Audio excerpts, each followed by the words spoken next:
할렐루야. 네. 떨리네요. 원래 이런 자리에 한 번 서는 게 아닌데 오늘따라 더 좀 긴장이 됩니다. 잠깐 제가 기도하겠습니다. 하나님, 오늘 귀한 말씀을 함께 나눕니다. 우리 모두가 주님의 그 은혜를 함께 경험하기를 원합니다. 말씀을 통해서 또 간증을 통해서 귀한 예수님을 경험할 수 있는 귀한 은혜의 시간 되게 하여 주시옵소서. 감사합니다. 예수님의 이름으로 기도드립니다. 아멘. 말씀이 짧아서 좋죠. 오늘 단순합니다. 이제 이 상황을 잘 아실 겁니다. 이제 요한과 또 예수님 계실 때 많은 사람들이 이제 또 예수님에 가서 예수님의 제자로 되어지는 상황 가운데에 이제 요한의 제자들이 다 예수님한테 가는데 어떻게 합니까? 막 이런 상황이죠. 그때 요한의 고백입니다. 예, 이제는 예수님께로부터 이제 받을 수 있다라는 것을 이제 고백하는 그런 말씀입니다. 저는 자비량 선교사입니다. 그리고 또 제가 선교를 갈 때 싱글로 혼자 갔어요. 혼자 선교지에 갔는데 그때에 딱 현금을 딱 100만 원 들고 갔습니다. 100만 원 들고 가방에는 저는 333을 좋아합니다. 예전부터 가방에 자 위에 입고 하나는 빨고 하나는 예비 3개, 바지도 3개, 속옷도 3개, 양말도 3개, 딱 그렇게만 넣고 베트남을 갔어요. 그런 중에 뭐 많은 사건들이 있지만 아내를 만났네요. 아내를 만나고 또 아주 사랑스러운 또 기쁨이가 태어났습니다. 이 100만 원으로 시작해서 이 시간들이 지나면서 예수님께서 많은 것을 채워주시고 부어주셨습니다. 이 모든 것들이 예수님께서 하늘에서 주시지 않았으면 저는 얻을 수 없었다라고 고백을 합니다. 여러분들은 예수님께 무엇을 받고 싶습니까? 이런 질문을 던졌을 때 선뜻 대답하시는 분들이 계시고 살짝 미소가 띄는 분들이 제가 예상을 한번 생각해 봤습니다. 살짝 미소 띄는 분들은 돈을 주시면 참 좋겠는데 예. 상황에 따라 다르지만 힘들 때 뭐 좀 돈을 좀 주셨으면 좋겠고 아프고 상황이 조금 몸이 불편해 건강을 주시면 좋겠고 저 운동을 좋아하거든요. 운동할 때 뛰어난 이 운동신경을 주시면 좋겠고 이 다양한 것들을 이렇게 받고 싶습니다. 오늘 짧게 말씀을 나누고 또 선교 과정을 또 이야기할 텐데 이 모든 상황들이 예수님께서 주셔야만 우리가 될 수 있다는 것을 함께 나누고 싶습니다. 첫 번째로 예수님이 주시는 구원에 대해서 말씀을 드리고자 합니다. 잘 아시는 말씀이죠. 같이 한번 읽어볼까요? 시작. 예수께서 대답하시되 진실로 진실로 내게 이르노니 사람이 물과 성령으로 나지 않으며 하나님 나라에 들어갈 수 없다.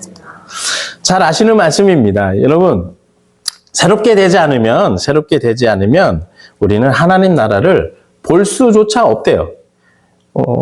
여러분 지금 교회에 나오셨는데 여러분들은 새롭게 된 사람일까요?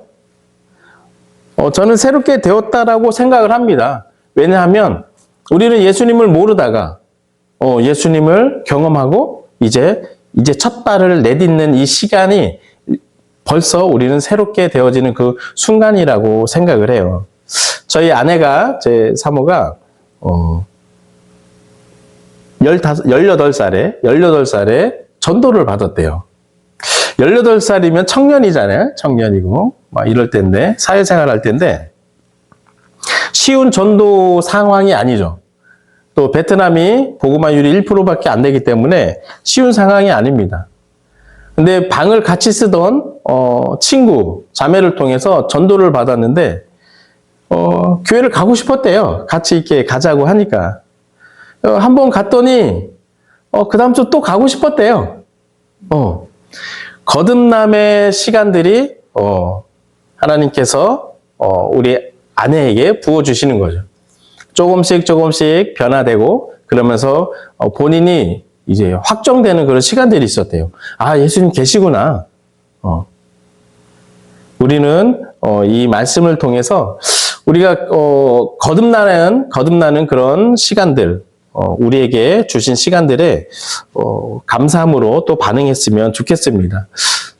또 잘하시는 말씀, 물과 성령으로 나지 아니하면 또 하나님 나라에 들어갈 수 없다라고 합니다.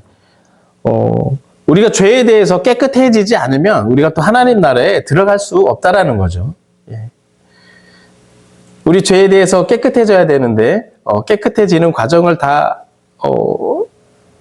거치고 있죠. 예. 우리 순간순간 또 죄에 대해서 무너질 때도 있지만 그럴 때마다 우리가 예수님 앞에 회개하고 또 주님 앞에 나가야 될 줄 믿습니다.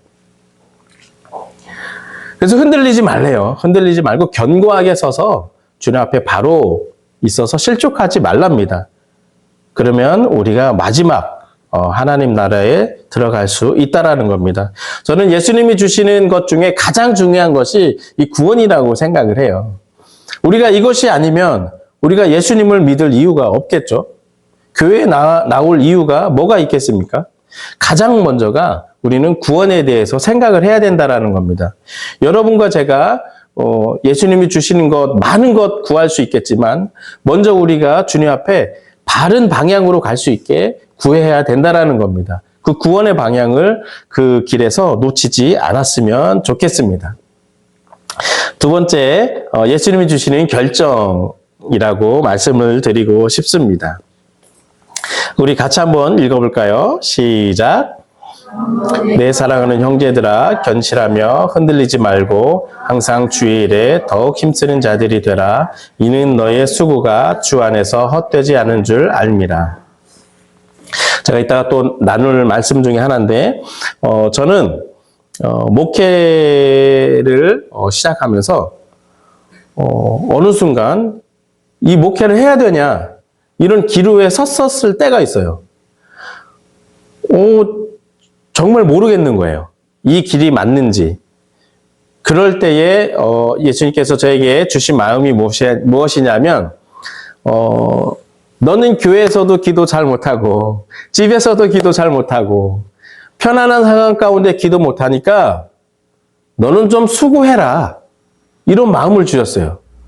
그러면서 주신 마음이 전국 이렇게 무전여행, 전국 무전, 거창합니다. 전국 무전 기도 여행을 제가 하게 됐어요. 한 28일 정도 전국을 돌았습니다. 큰 결정을 했어요. 제가 사역지도 다 내려놓고 주시는 마음이니까 제가 이 기도를 출발을 했는데 많은 사람들이 비판을 했어요. 목회자들이. 그거 해서 뭐 하냐? 너 그냥 그거 하고 싶니? 이런 거예요. 근데 저는 그런 마음이 너무 강하게 와서 했습니다. 시작을 했어요. 출발을 했습니다. 가방을 목에 쟀더니 한 15kg 돼요. 15kg를 짊어지고 그때도 똑같았어요. 셋. 예, 셋을 챙기고 걸었습니다. 6월 달에 출발을 했는데 첫날부터 너무 힘들더라고요. 제 충북 보은이 고향인데 거기서 출발해서 옆 동네가 상주인가요? 예, 상주로 이동했습니다. 한 50km가 넘는데 거기를 하루 만에 가려니까 너무 많이 빨리 걸어서 너무 힘든 거예요. 그러면서 저녁이 됐습니다. 저녁이 되니까 제가 어디 자야 될 곳을 찾는데 그냥 보이는 건 교회예요, 교회. 교회에 갔습니다. 좀 이런 상황인데 재워줄 수 있습니까? 안 됩니다. 네. 여러 교회를 물어보고 안 된다라는 거절감을 느끼면서 어떡하지? 첫날부터 이거 너무 힘든데? 근데 어떤 한 교회가 재워졌습니다. 그래서 그 유아실에서 자고 새벽에 자동적으로 깼죠. 예배를 드리니까. 깨서 같이 얼로악 이러면서 예배 드리고 그 와중에 이제 목사님하고 이야기도 나누는데, 장애우가 자녀인 그 목사님인데, 그 첫날의 은혜가 저에겐 또 첫날부터 포기할까라는 마음에, 이건 가야 되는구나라는 마음을 주신 게, 목사님이 저녁부터 식사하고 오세요 하고 돈도 주시고, 제가 그날은 예배 드리고 그 다음날 떠날 때에 뭐를 이렇게 막 바리바리 싸주는 거예요. 열심히 하세요. 기도하십시다. 할게요. 제가 그때의 마음에 이거는 가야 되는 길이구나 하고 갔습니다. 이 길 가는 중에 일주일 만에 제가 포항까지 갔습니다. 포항까지 가는데 아무 응답이 없어요. 걷고 생각하고 살펴보고 이런 걸로만 끝났어요. 제가 다리가 어떤 상태가 되었냐면, 여러분들 일주일 동안 멈추지 않고 걸으면 여러분들은 가능할 수도 있는데, 저는 다리가 망가져서 질질 이렇게 끌고 갔어요. 체력이 좋다라고 생각했는데 너무 힘든 상황인 거예요. 기도했습니다. 못 걷겠습니다. 자전거 좀 주세요. 못 걷겠습니다.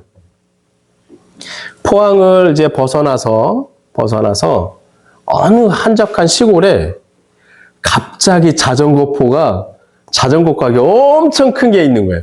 그런 시골에 그렇게 큰 자전거 가게는 없을 것 같은데 큰 자전거 가게가 있는 거예요. 여러분, 제가 일주일 동안 거기 포항까지 걸어가면서 제가 돈을 벌었습니다.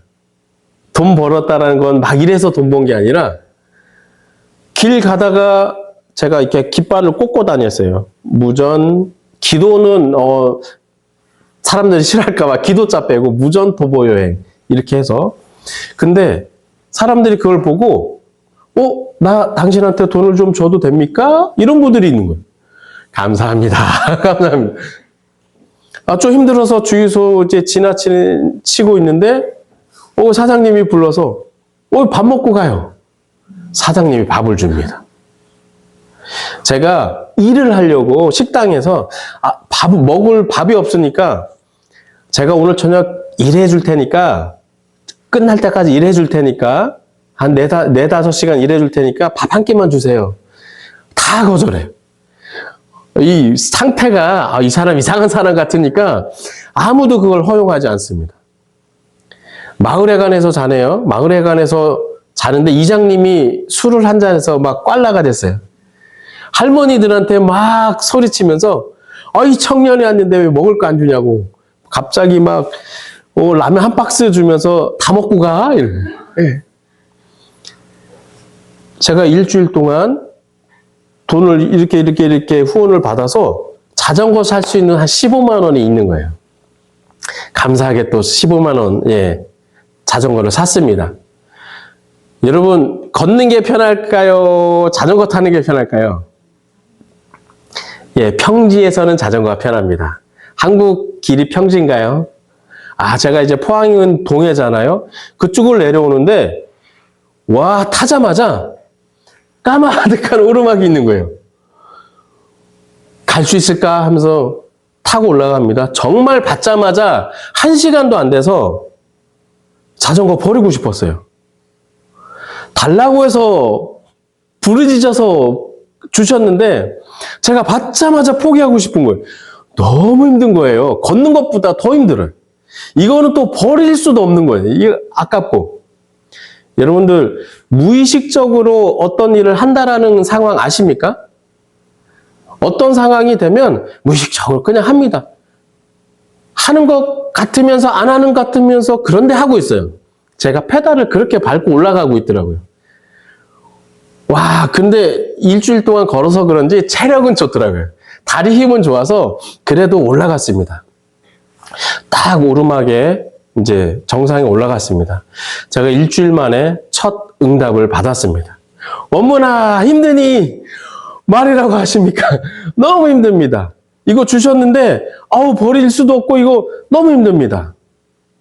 그런데 어머나 너 지금 페달을 어떻게 하고 있니? 그냥 꾸역꾸역 열심히 이렇게 밟고 올라가고 있죠. 그래 그거야 라고 말하시는 거예요. 너가 힘들고 어려운 상황이 있고 정말 고난이었는데 페달을 놓지 않으니까 요 꼭대기까지 올라왔잖아. 제가 정말 그때의 이 감동은 이제 목회는 포기하는 이런 말은 하면 안 되겠다. 이 길을 걸어야겠다라는 확신이 왔습니다. 너가 페달만 올리고 있어. 내가 올려줄게. 이런 말씀을 주셨어요. 오, 아멘. 예, 맞습니다. 맞습니다. 아멘. 네, 그렇게 하겠습니다. 제가 페달을 놓으려고 했는데, 페달은 놓지 않겠습니다. 주님이 올리시니까 제가 신뢰하면 가겠습니다. 이제는 이 여행을 끝내도 됩니다. 이 기도여행 안 해도 돼요. 저는 확실한 응답을 받았어요. 근데 오르막이 있으면 내리막이 있죠. 제가 이 간증을 자주 하는데 저는 거짓말 하나도 안 보태고 제가 차를 추월했어요. 차는 내리막 갈 때 조심조심 천천히 내려요. 커브가 있으니까. 제가 첫 내리막이니까 아주 그냥 신나서 차까지 추월해서 너무 신나는 거예요. 이게 몇 분 지나지 않아서 하나님께서 두 번째 응답을 주셨어요. 어머나 지금 어떠니? 반대로 너무 신납니다. 와, 내리막이 좀 많았으면 좋겠어요. 너무 편하고 너무 즐겁습니다. 똑같아요. 그런데 어머나 너 페달을 어떻게 하고 있니? 가만히 있죠? 그렇지.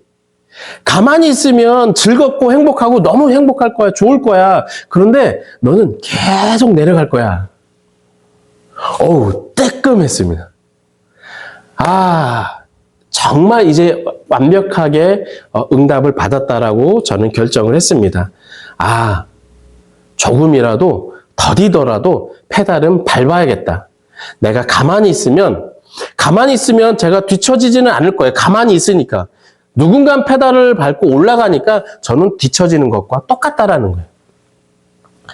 제가 정말 이 상황에서는 이제는 뭘 응답받기 위한 그런 기도 여행이 아니라 이제는 정말 제가 은혜를 받기 위한 그런 기도 여행을 쭉 갔습니다. 제가 동해를 거쳐서 남해까지 거쳐서 이제 목포까지 갔어요. 그때 또 기도했습니다. 하나님, 제주 가고 싶은데요. 채워지지 않으면 다시 이 전라도 쪽으로 해서 고향으로 해서 올라가겠습니다. 제가 이 기도를 하고 그날 저녁에 목포에서 후배들을 만나서 후배들이 갑자기 얘들 한참 후배고 돈도 안 버는 애들이거든요. 후원을 하는 겁니다. 갑자기 한 번 연락을 안 하던 동생이 전화하더니 형, 뭐 한다며? 내가 조금 후원할게. 여러분, 자전거를 배에 싣고 목포에서 제주 가는 게 비싸지 않습니다. 3만 원이면 됩니다. 그때 한 10만 원 정도가 들어온 거예요. 이거면 자전거 싣고 갈 수 있겠다. 감사합니다. 제주도를 또 한 바퀴 돕니다. 제주도를 도는데 이때에 또 주신 마음이 뭐냐면 우리 자매들 같은 이 정도 나이대에 드는 자매들이 혼자 걷는 거예요. 위험하지 않나? 이런 생각이 갇혀 있었죠. 이 친구들은 너무 깨어 있는 거예요. 대화를 해보니까 해외에서 막 1년 동안 여행하다가 제주도에서 한 달 정도 마무리하려고 왔다. 여자 혼자인데? 전 이런 게 상상이 안 되는 거예요. 어떤 커플이 둘이 걷고 있습니다. 이 커플 너무 잘 어울리네요. 저희 모르는 사람입니다. 근데 오늘 이 걷는 길에 만나서 이야기하면서 갑니다. 저한테는 할 수가 없는 상황인데 그때 주신 마음이 너 왜 이렇게 꼰대 같고 테두리가 많니? 너의 생각에 갇혀있지 마 라는 마음을 주셨어요. 제가 이 기도 여행을 하면서 이 딱 3가지의 마음을 주셨어요. 제가 이 테두리를 벗기려고 엄청 애를 씁니다. 내가 정답이 아니다. 이 예수 이외에 정답으로 매길 게 없다라고 저는 마음에 품고 있습니다. 교회 사역을 하면서도 이 교회에서는 어떤 교회에서는 이렇게 하세요, 이렇게 하세요, 이렇게 막 강요하는 곳이 있어요. 제가 베트남에서 너무 상처받았던 교회가 있는데 주일학교를 맡았는데 제가 주일학교를 잘 못한다고 고백을 했어요. 저는 청소년 사역만 해서 하지만 시키니까 하겠습니다. 저는 어떤 사역이 주어지면 새롭게 하기 위해서 많은 노력을 합니다. 새로운 상황을 만들고 어떻게 해서든 기도하게 만들고 어떻게 해서든 주님 앞에 나가기 위한 그런 노력을 합니다. 근데 그런 노력을 철저하게 못하게 만들었어요. 하지 마세요. 이렇게만 하세요. 이렇게만 하세요. 새벽에 설교를 했습니다. 목사님이 시킨 매일 묵상집으로 설교를 했어요. 어떤 권사님이 새벽 설교 끝나고 나오더니 선교사님 왜 그렇게 설교하세요? 이 매일 묵상집으로 설교하셔야죠. 제가 이거 설교했는데요. 예. 저에게 거절감을 엄청 주는 거예요. 여러분들, 저는 학생들 사역할 때 특히 어떤 상황을 아이들과 합니다. 재미가 없잖아요. 그럼 전 철저하게 버려요. 새로운 재밌는 걸 막 찾습니다. 얘들아 우리 이거 할까? 재미있는 것을 찾습니다. 찾으면 이 아이들과 그 안에서 은혜를 또 많이 나누는 그런 노력을 합니다. 예수님이 주시는 결정에 제가 순종하려고 노력을 합니다. 저 지난주에 목사님 설교에 은혜를 받아서 계속 생각이 나는 거예요. 계속. 목사님이 어떤 말씀 하셨냐면 바닥으로 내려가야 간절해진다. 그때에 놀라운 일들이 있다. 제가 너무 아멘인 거예요. 제가 내려갔을 때에 하나님이 저를 목회자의 길로 인도하셨고 제가 내려갔을 때에 베트남으로 또 인도하셨고 제가 그때만큼은 간절했거든요. 그때만큼은. 여러분들 각자에게 예수님이 주시는 결정의 순간들이 있습니다. 어떤 결정을 해도 저는 괜찮다라고 생각을 해요. 1번과 2번의 결정이 1번의 결정만 있으면 얼마나 편합니까? 한 가지의 결정만 있으면 우리는 너무 편한 신앙생활을 할 수 있어요. 그러나 우리는 여러 가지 선택권이 있죠. 그 안에서 하나를 선택했을 때 여러분들 가다가 잘못됐으면 오케이 버려. 난 다음에 2번 길 갈래. 그런 결정 하시면 돼요. 물론 처음부터 완벽한 결정의 길을 가면 좋죠. 하지만 되돌아와서 다시 바른 길을 간다는 거 그거 쉽지 않습니다. 왜냐? 1번의 길을 갈 때에 새롭게 만들어 놓은 것들이 있거든요. 그걸 포기해야 돼요. 저는 예수님이 주시는 결정의 순간이 있다라고 하면 그것조차 포기해도 된다라고 생각을 합니다. 제가 교회 사역을 할 때 한 단독 목회를 한 5년 정도 했었습니다. 그때에 첫 교회를 갔는데 40년, 50년 된 교회인데 한 번도 교회를 수리한 적이 없어요. 그 교회를 가서 제가 처음에 한 게 교회 인테리어입니다. 인테리어를 하려고 하니까 교회 성도들이 다 반대했는데 제가 아버지 살아계실 때 아버지와 함께 아버지가 목 쓰셔가지고 뚝딱뚝딱 막 다 했습니다. 돈도 뭐 얼마 안 들고 다 했어요. 50년 만에 처음으로 교회를 수리한 거예요.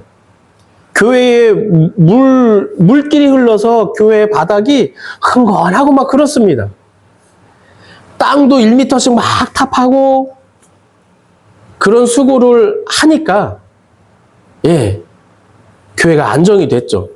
그리고 교회에 모든 걸 다 세팅했어요. 뭐 처음에 가니까 아무것도 없죠. 세탁기, 냉장고 뭐 다양한 것들을 싹 세팅해 놨습니다. 제가 목회에 또 자신감이 떨어져서 저는 설교자가 아닌 것 같습니다. 저는 일단 단독 목회는 아닌 것 같습니다. 내려놓고 그때 또 제가 준비한 걸 싹 가지고 와야 되냐? 그게 아닌 거예요. 후임자에게 필요하십니까? 다 필요하대.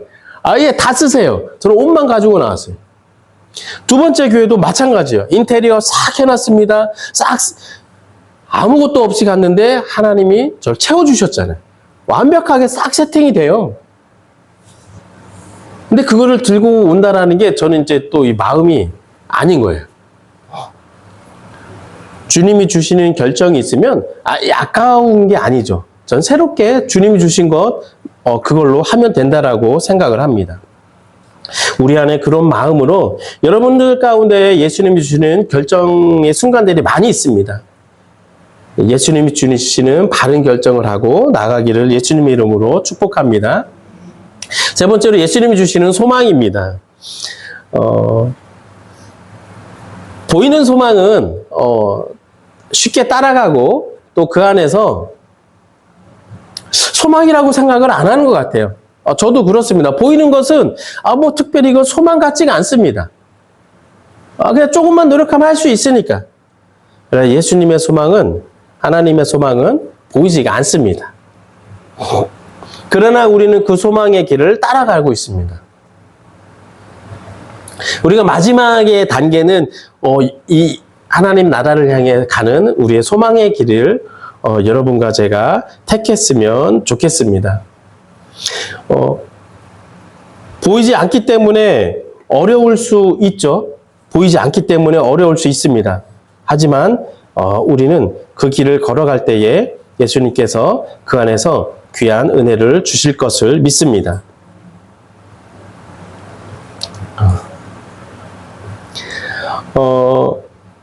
제가 이런 상태로 아까 발 질질 끌고 갔던 상황입니다. 저 손 있는 데가 포항 호미곶이라는 곳인데, 예. 제가 저기를 한 15년, 20년 만에 지금 한 2달 전에 저곳을 한번 방문했어요. 감회가 새로워가지고, 그때만에 처음 간 거예요. 제가 그 사진 같이 넣었으면 좋았을 텐데, 같이 옆에서 찍어봤습니다. 근데 이렇게 뚱뚱해졌더라고요. 예.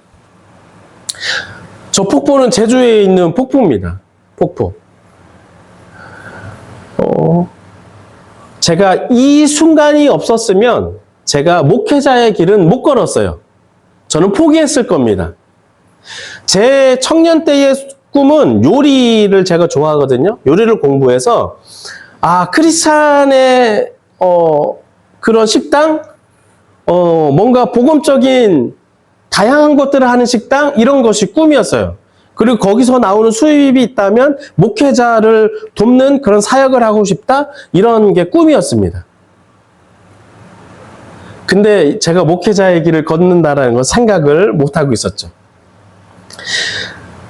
이런 상황에서 제가 또 예수전도단의 활동을 또 좀 했었습니다. 이것은 제가 베트남 선교사로 가기 전에 활동이에요. 청소년 사역만 계속했어요. 다양한 사역을 했습니다. 학교에 기도 처소를 만들고 학생들에게 기도하는 것들도 만들고, 저 다 학생들이에요. 학생들. 이게 다 같은 학생들이 아니에요. 같은 교회 애들이 아니에요. 다양한 교회 애들이 연합해서 이런 시간들을 하고 기도하게 하고, 이런 시간 또 친구들로 하여금 전도하게 하고 했습니다. 가장 위에 보이는 그 은혜롭게 기도하는 그 모습은 저희가 매해마다 했던 11월에 수능 본 당일날 애들이 와서 기도합니다. 공부가 전부가 아니야. 그리고 수고했어. 기도하자. 이런 시간들입니다. 예, 여기 써 있죠, 이제. 예, 제가 깃발 들고. 수능 보는 자리에 가서 아이들, 이걸로 스트레스 자살하는 애들이 너무 많은 거예요. 이걸로 힘들어하지 마. 수고했어. 저희가 저 사역을 할 때 교회 이름을 다 지웠어요. 다양한 교회와 협력했는데, 이 시험 보는 곳에 어떤 교회들이 가서 서로 협력하는 거예요. 교회 홍보해 하지 마라. 교회에서 왔다고 하지 마라. 우리 아이들만 응원해주고 위로해줘라. 어떤 애들은 와서 막 와락 안고 웁니다. 힘들었던 거예요. 그게 위로고 하나님의 좀 만지심이었다라고 많이 느꼈습니다. 저 위에는 또 교사들입니다. 교사들도 기도 모임을 해요. 교사들도 여러 학교에 초등학교, 중학교, 고등학교 선생님들이 와서 자기 제자들을 위해서 기도하는, 이런 사역들을 계속 했습니다. 이런 순간의 결정들 속에 갑자기 제가 베트남을 갔습니다. 이건 싱글일 때의 상황입니다. 베트남을 갔는데 제가 헬멧 쓰고 있는 저 순간도 저에겐 너무 새로운 거예요.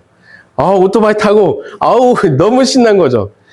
저 뭣도 모르고 외국인들은 반팔 입고 타죠. 다 타죠. 아주 그냥 따갑고. 그러면서 갑자기 제가 학생들을 가르치게 된 거예요. 선교사님이 한번 해봐라 하면서 이게 재미도 있고 은혜도 있고 뭔가 상황이 만들어져서 제가 이때에 2달을 다시 갔습니다. 확정의 시간을 듣고 싶은 거예요. 근데 예수님께서 너 와라. 단순해요. 너 본토 친척 아비집을 떠나. 그냥 여기 이곳에 와. 이 마음만 주셨어요. 막 여러 가지 상황을 재고 있으니까 누군가 어떤 분이 정확히 기억하지 안 나는데 안 가니? 이런 말을 주시는 거예요.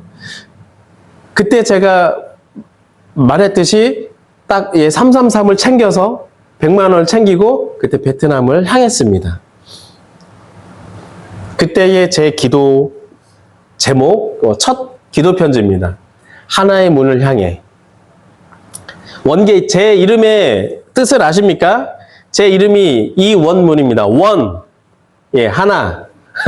단순하게 만든 겁니다. 문, 게이트. 하나의 문. 하나의 문을 향해 가는 이원문 선교사입니다. 이렇게 소개합니다. 이렇게 혼자였을 때 이런 마음을 갖고 베트남을 갔죠. 지금은 이렇게 됐습니다. 결혼하기 전에 저 찍은 사진, 그리고 아기가 생기고 지금은 이렇게 베트남에서 살아가고 있습니다. 예수님이 주신 선택의 길을 갔을 때에 아무것도 없이 갔지만 살아가게 하시는 거죠. 정말 없었습니다. 그때는 집 구할 딱 100만 원이면요. 제가 25만 원짜리 월세와 월세 그거였어요. 그러면 하나님 딱 3달 정도 있을 수 있겠네요. 3달 비자를 가지고 갔어요. 뒤도 안 보고 3달 안에 뭔가 되지 않으면 전 다시 오겠습니다. 이거였어요. 그런데 갈 때는 비행기표 가는 것만 끊었어요. 근데 3달이 됐습니다. 근데 월세 값은 또 있네? 또 연장을 합니다. 근데 그때의 3달 비자가 끝나니까 그때 당시에는 1년 비자가 나왔었어요. 1년 비자 이렇게 연장을 했습니다. 1년 비자 연장을 하니까 1년을 또 살게 되는 거예요. 1년을 살게 되는 과정에 아내를 만났네요. 아내를 만나니까 결정을 하니까 1년 연애하고 결혼을 했는데 결혼을 하니까 비자가 또 너무 쉬운 거예요. 3년씩 따박따박 나와요. 선교사님들이 비자 하기가 어렵거든요. 근데 저는 결혼하니까 너무 이제 쉬운 거예요. 3년을 하니까 또 3년 또 살아가게 하시는 거죠. 혼자 쓸 때의 지출과 아내와 결혼했을 때의 지출 어떤 게 더 클까요? 둘이 있을 때 좀 더 크겠죠. 아기가 나왔습니다. 아기가 나오니까 지출이 커지는 거예요. 그런데 하나님께서는 계속 살아가게 하시는 상황을 만드시는 거죠. 순종했을 뿐인데 이렇게 길을 걸어가게 하셨습니다. 제가 이제 이런 상황 가운데에 순종하면서 가니까 베트남에서 어떤 일을 하게 하셨냐 하면 제가 저희 아내와 제가 가장 협력을 오래도록 처음부터 하고 있는 교회 성도들의 사진입니다. 요 성도 숫자가 거의 다예요. 조금 더 있을 수 있는데 베트남의 수도 아시죠? 베트남 수도는 하노이입니다. 저는 남쪽에 있는 호치민에서 사역을 하고 있습니다. 베트남의 복음화율이 1%예요, 1%. 근데 여기 그림에도 보이지만 여러분 불교가 클 것 같죠? 불교도 10% 정도밖에 안 돼요. 천주교도 10% 정도입니다. 근데 나머지가 73% 저게 무교라고 이들은 표현하는데 이게 어떤 종교냐 하면 조상신이에요. 옛날에 한국 이렇게 물 떠다 놓고 막 이렇게 소원 빌고 이런 거랑 똑같아요. 집집마다 산당이 있습니다. 산당이 있는데 거기에 조상 사진 할아버지 해놓고 상 꽂아놓고 이럽니다. 저희 처가댁 가면 예 그렇죠. 거기 가면 뭘 싸가면 못 먹어요 바로. 거기다 올려놓고 어느 정도 시간 지나면 아, 이 어른들이 조상들이 먹었다 하면 꺼내서 먹는 거예요. 진짜 저희 아내가 예수님을 믿었다라는 건 정말 기적과 같습니다. 왜냐하면 아내 고향은 교회가 없어요. 저희가 아는 것은 가정교회 하나 있어요. 그것도 안 지는 얼마 안 됐어요. 그리고 저희 아내 그 마을들은 집집마다 이 신당이 없는 마을, 그 집이 없어요. 숨겨놓지 않습니다. 집에 들어가면 가장 눈에 띄는 거실이나 아니면 가장 첫 방에 이걸 해놔요. 그리고 마당에도 항상 해놓습니다. 이렇게. 마당에도 먼저 하고, 뭐, 집에도 하고. 이런 곳이 베트남이에요. 복음화율이 쉽지가 않아요. 선교사들이 기독교가 들어간 지 100년이 넘습니다. 그리고 한국 선교사들만 간 게 30년이 넘어요. 그때나 지금이나 똑같습니다. 그래서 뭔가 새로운 시도가 필요한 거죠. 제가 처음에 갔을 때부터 계속 하고 있는 것이 교육사역입니다. 이 언어사역인데 온라인 언어사역도 하고 또 이제 어학원, 또 학원에서도 가르치고 또 이제 기숙사를 운영했었어요. 그래서 기숙사에서도 학생들을 가르치고 했었습니다. 이 교육사역을 하는 목적은 제자화입니다. 더 제자화를 만들어서 베트남은 외국인이 베트남 사람에게 복음을 못 전합니다. 그래서 현지인을 잘 가르쳐서 현지인에게 복음을 전할 수 있는 그런 제자화를 위해서 이런 교육사역을 계속 하고 있습니다. 예, 저 때는 얼굴이 괜찮죠? 예. 다양하게 많이 가르쳤습니다. 대학교에서도 가르쳐보고, 특히 학원에서, 또 집에서 과외로도 다양하게 이 학생들을 가르쳤습니다. 교육사역을 하면 정말 가장 좋은 게 관계 형성이 너무 잘 돼요. 이들이 언어를 배우고 싶은 아이들이 오면 이 관계 형성, 그리고 선생님이라는 위치가 되기 때문에 선생님에 대해서 베트남 친구들은 되게 높여주고 또 관계가 잘 됩니다. 또 관계가 잘 되기 때문에 복음의 씨앗으로 섬길 수 있는 복음의 통로로 사용하기가 너무나도 좋습니다. 또 기숙형 언어 성경 프로그램을 통해서 오래도록 함께 한 곳에 있으면 더 많은 관계와 더 많은 것을 나누기 때문에 아주 탁월한 교육 사역을 진행할 수 있습니다. 제가 많이 간증하는 것 중에 나오는 이 두 분입니다. 위에 저 청년 같은 전도사님, 밑에 나오는 목사님 부부. 저 세 분의 공통점이 뭐냐 하면 한국의 근로자로 나왔어요. 언어를 조금 배우고 한국의 근로자로 나왔습니다. 근데 이들이 예수를 몰랐던 사람들이에요. 근데 한국에서 일하다가 전도가 됐어요. 전도가 된 걸로도 너무나도 감사하고 기적과 같은 일인데 이들이 이것을 자기만 갖고 있는 게 아니라 자기 나라에 가서 전하고 싶은 거죠. 그래서 각자 베트남에 들어와서 신학을 공부하고 저렇게 사역을 하고 있어요. 위에 있는 우리 저 전도사님은 제가 이 전도사님이 너무 대단해. 간증을 많이 하는데요. 저 전도사님은 저희 아내 고향에서 가정교회 하고 있어요. 근데 저 전도사님을 도우려고 몇몇 목사님들이 왔었어요. 현지 목사님들이. 근데 그걸 알고 꽁안이 와서 막 두드려 패는 거예요. 그러는 고난을 당하면서도 저 전도사님은 아내를 전도하고 가족을 전도하고 저희가 몇 명 없었어요. 근데 한 번 방문했는데 한 50명 있는 거예요. 막 찬양인도를 하는데 우리 전사님 죄송합니다. 전사님들보다 너무 열심히 하는 거야. 근데 이 친구들이 그림들이 막 확 이런 친구들이 막 찬양인도를 해요.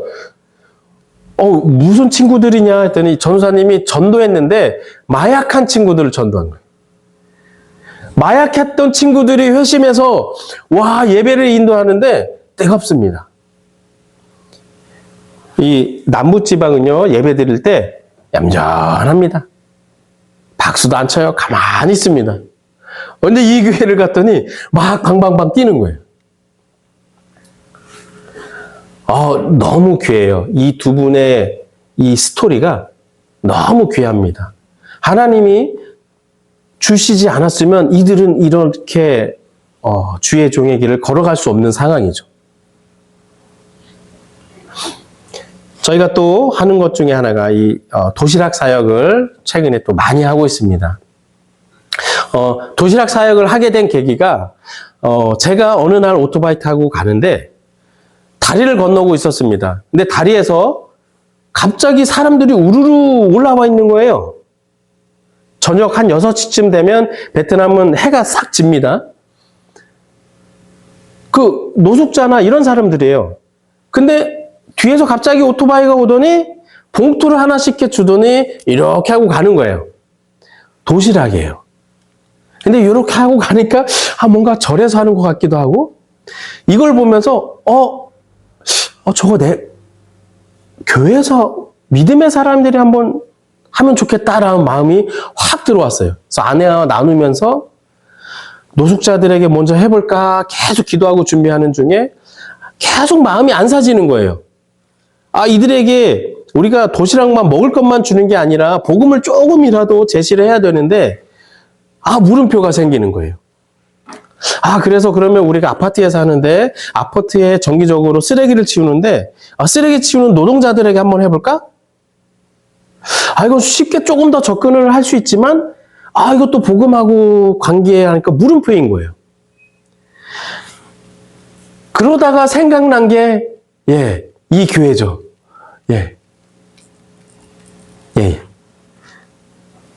이 교회 목사님하고 이야기를 나눴습니다. 나누니까 이 목사님이 저에게 바로 말하는 게 우리가 이걸 놓고 기도했었습니다.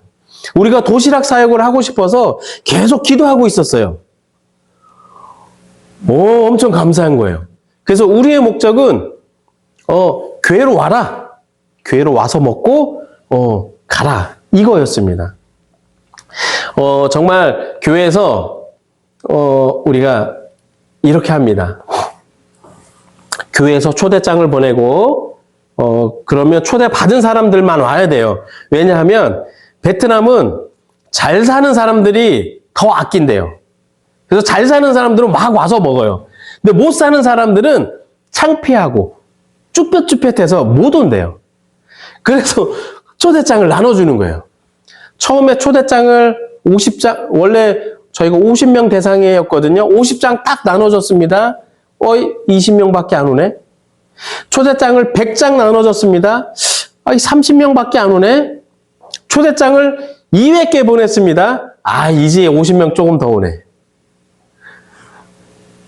하다 보니까 첫날부터 전도가 됐어요. 첫날부터 식사하면서 전도팀이 들어가서 우리 이렇게 전도팀이 다양한 이야기를 했죠. 교회에서도 은혜가 되고 첫 시작한 저희도 은혜가 되는 거예요. 50명 대상인데 계속 70명, 80명이 오는 거예요. 이거는 우리가 더 확장해야 되겠다. 100명, 이제는 150명을 확장을 해서 하고 있어요. 처음에는 100% 저희가 재정을 후원했다고 하면 이제는 한 3분의 1, 2 정도만 우리가 하고 많이 오면 저희가 이제 반반해요. 교회에서도 이제 그만큼 후원을 하고 모든 것이 이제 반반합니다. 책상을 사야 돼요. 저 예전에는 이렇게 원형 테이블이 없었어요. 베트남에서 혹시 길거리에서 뭐 드셔보신 분 있으실지 모르겠어요. 작은 플라스틱 테이블에서 그렇게 했었어요. 저것도 점점점 좋아지는 겁니다. 포크를 샀는데 쿡 꽂으니까 포크가 다 휘어요. 예, 이 사진만 보고 주문하면 안 돼. 다양한 것들을 경험하면서 지금 많이 좋아졌죠. 처음에는 다 이렇게 옵니다. 밥을 왜 주지? 막 이렇게 옵니다. 지금 1년이면 3년이 되니까 오는 분들이 또 새롭게 이제 왔던 분들도 오고 하니까 분위기가 너무 좋아요. 막 웃으면서 먹고 즐겁습니다. 그 중간중간에 꽁안도 왔다 갔어요. 감시하는 거죠. 얘들이 뭐 하나. 근데 저희는 와서, 예, 맛있게 드세요. 뭐 까면 인사만 해요. 별거 안 하네? 그냥 가요. 교회에서 다 해결해줘요. 이 안에서도 많은 숫자는 아니지만 이렇게 전도가 됩니다. 특히 현장에서도 전도가 되지만 저희는 집을 방문하려고 계속 애를 써요. 집에 방문해도 될까요? 해서 오라고 하면 거의 전도가 되는 것 같아요.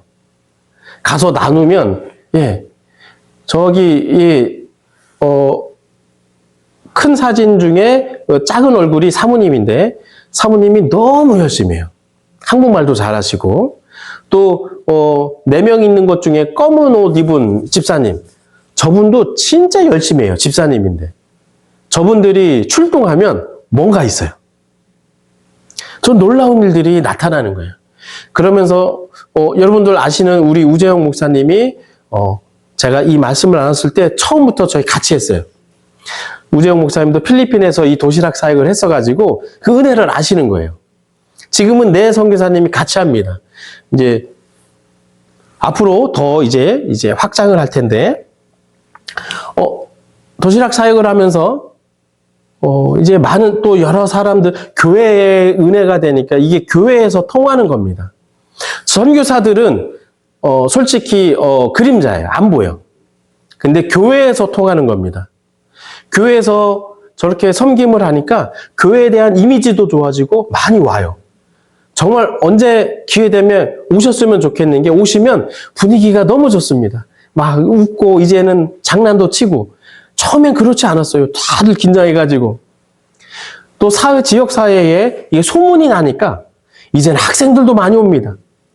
학생들이 오니까 또 은혜가 됩니다. 전 학생들이 말이 안 통하는데 가면 진짜 그냥 먹으라는 거 바디랭귀지 합니다. 먹어. 그 다음에 또 보면 나 알지? 또 인사해. 이 복음화의 접촉점을 만들기 위해서 계속 확장하고 있습니다. 처음엔 한 곳에서 했다가 다음에 이제 지방도시도 하고 있어요. 지방도시도 하고 있고 지금 이제 호치민의 한 구역만 하고 있다고 하면 지금 이제 삥 둘러서 구역을 다 하려고 하고 있습니다. 그걸 놓고 기도하고 있어요. 작지만 이 통로가 귀하게 사용되어서 저희는 이 사역에 좀 집중을 하고 있습니다. 또 저희가 하고 있는 것이 이제 신앙인들을 위한 비즈니스 사역입니다. 열심히 가르쳤더니 먹고 살 길이 없으니까 떠나가요. 저희가 데리고 무엇을 시키려면 페이를 줘야 되는데 그럴 상황이 안 되니까 거의 다 떠나가는 거예요. 일꾼이 남아야 되는데. 그래서 지금 다른 선교사님들과 또 이야기를 많이 하고 있는데 제가 또 비즈니스 사역도 하면서 노력을 하고 있어요. 뭔가 일도 시키면서 같이 함께 하는 사역. 여기까지 연결이 안 되면 아무리 한글 언어를 잘 가르쳐도 여기까지 만들어 놓지 않으면 자기들이 갈 길 찾아 떠나는 거예요. 우리의 제자가 남아있질 않는 거예요. 베트남은 언어가 어려워서 선교사님들이 설교를 잘 못해요. 설교를 하면 성도들이 이해를 못해요. 그래서 대부분 통역을 쓰는데 저는 그 핑계로 제 아내가 있어서 너무 자유롭습니다. 그래서 저희 아내가 통역을 해주는 것처럼 뭔가 제자가 있어야지 써먹는데 계속 떨어져 나가는 거예요. 하지만 비즈니스를 또 해본 사람이 없기 때문에 선교사님들이 이것 또한 잘 못하는 거예요. 고민이 많습니다. 고민이 많지만 이걸 놓고 기도하고 또 해 나가야 됩니다. 저희는 외식업을 했었는데 외식업뿐만 아니라 저희는 언어 학원도 준비하고 있고 다양하게 언어를 배웠는데 식당에서 일하고 싶겠어요? 언어를 공부했으면 언어와 관련된 일을 해주기 위해서 준비하고 있습니다. 그래서 앞으로의 계획은 도시락 사역의 지속적인 확장을 위해서 저희가 기도하고 있고요.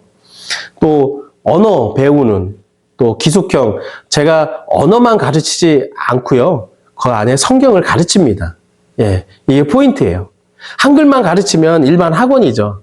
근데 그 안에서 성경을 가르치는 그런 계획이 있고 사역을 하고 있고 또 비즈니스 일꾼 양성 저희가 이것도 똑같습니다. 어떤 중심축이 있으면 이 사방에 크리스찬 기업이라고 하기엔 너무 클 수 있지만 크리스찬 기업들, 크리스찬 비즈니스 모델을 계속 세워 나가려고 하고 있습니다. 이것을 위해 함께 또 기도해 주셨으면 좋겠습니다. 앞으로의 사역이 하나님이 어떻게 이끄실지 모르겠습니다. 제가 이렇게 선교 보고와 이렇게 나누는 시간들이 많이는 없습니다. 하지만 이렇게 나누는 시간들이 있다라는 것은 하나님이 특별한 이런 시간들을 허락해 주셨다라고 믿습니다. 이 모든 것들이 오늘 말씀의 주제처럼 예수님이 주시는 하나님이 주시는 땡땡땡 하나님이 주시지 않으면 우리는 아무것도 할 수 없음을 고백합니다. 그리고 예수님이 주실 때에 또 반대로 놀라운 일들을 우리는 행할 수 있습니다. 계속 목사님 설교, 아까 또 잠깐 나눴던 목사님의 그런 말들이 계속 오버랩돼요. 그 과정에 다 하나님이 허락하지 않으면 우리는 할 수가 없죠. 또 예수님이 주실 수 있는 것은, 바닥을 칠 때. 저는 바닥을 꼭 쳐야지만 받느냐? 그거 아니죠. 우리 바닥 치기 전에 간절함으로 부르짖으면 그 안에서 또 하나님의 놀라운 일들이 일어날 줄 믿습니다.